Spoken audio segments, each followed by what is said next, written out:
What I can do is I can, be your friend here at PHH so you don't have to wait online. I'm really only interested in the date that we talked about. And the date, we'll tell April, send it over to April. Okay. And we'll have to run it by her first because I know most wives in the relationship are in charge anyway. So if she's okay with it, I'm okay with it. Okay, sounds good. I'll set something up. You guys can, yeah, sounds good. Yeah, sounds good. All right, well, I just sent you that email, but have a great day. And in all reality, we are here to help, okay? All right, thanks. Love you. All right, thank you. You're welcome. Bye. Bye. Who is that?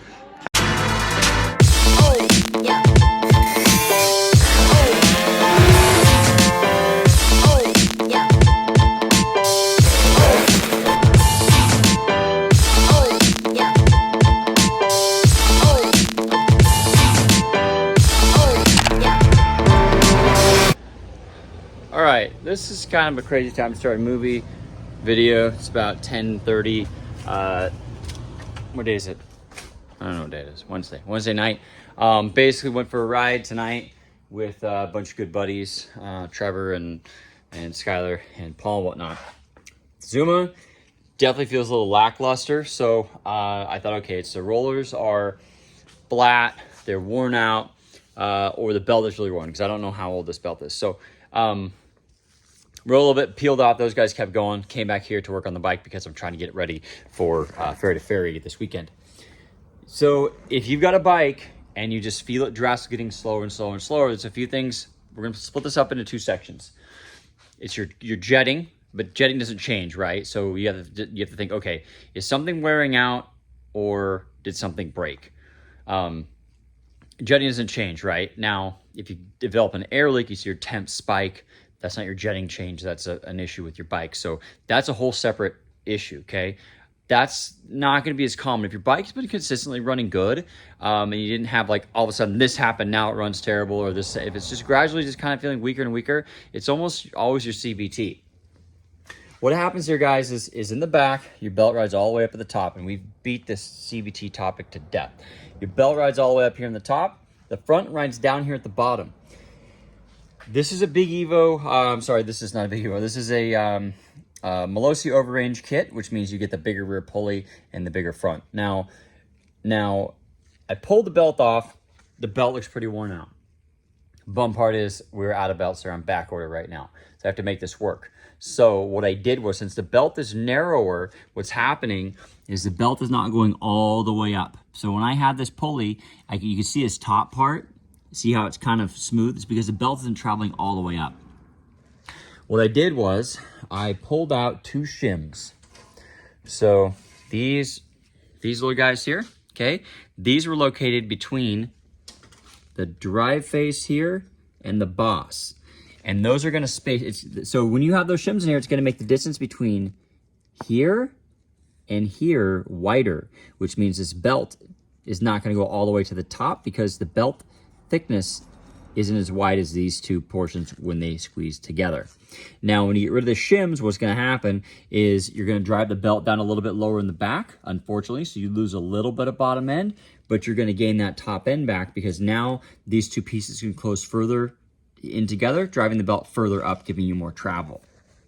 Quick video, something to keep in mind, guys, is as your belt wears down, if you have shims, you need to take the shims out.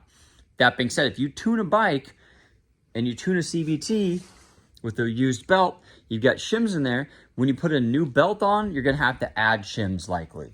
So keep in mind, as your belt gets narrower over time, you're gonna have to adjust those shims and or get a different belt. Ideally, the right solution here would be get a belt, right? Because God knows how many hard miles this has on it. But I don't have a belt, I don't have that option. So my next best option was to take these shims out. What you guys can do too, is you can take your pulley and your variator off. See if I have one over here. I don't. You can take your pulley and your variator off and you can put them together. You can set your belt on the top and see how far down it sits inside that portion. Try to see if I have one floating around here.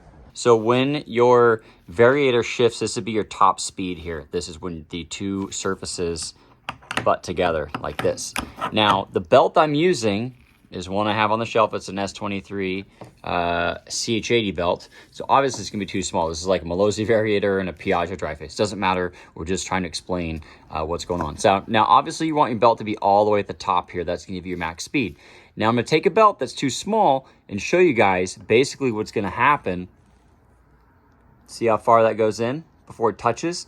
That's what's going to happen if your belt is too small. Obviously, this is exaggerated because these are not the right parts, but you can see how far that goes in. Now, if you have a wider belt, it's going to be further out here, giving you more top speed.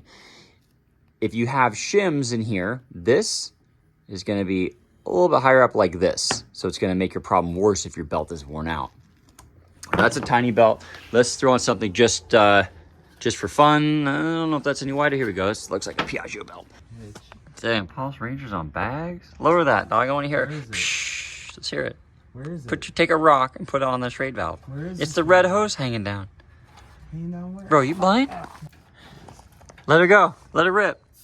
Oh, shit. Look at that. Damn. Okay, so there's a wider belt on this same setup versus this one. So this shows you the difference. Now, obviously, you can see this is crooked. So if you were to run a belt like this, you'd need shims to get it to be, you know, true and whatnot. But this will kind of help you guys out as your bikes ride. This is just general maintenance stuff here.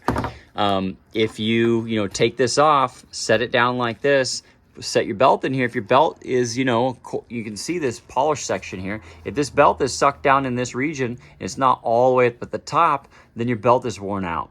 If you don't have shims in here, there's nothing you can do about that. You need to replace your belt.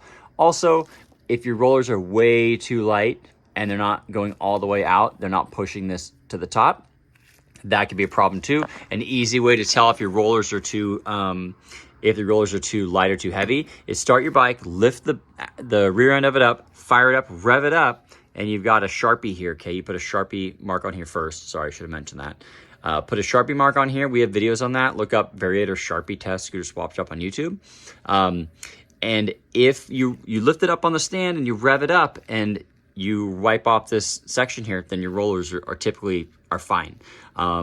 But roller tuning is going to play into effect on how far the belt goes up. But guys, if it gets slower over time and your rollers look like they're good, they're not super flat, like mine look fine, it's going to be your belt wearing out, and that's totally normal. So go ahead and replace it. If you have shims in the meantime, in between your variator and dry face, you can go ahead and remove those as well, just to kind of help you out, just like I'm doing right now, to kind of get me on the road.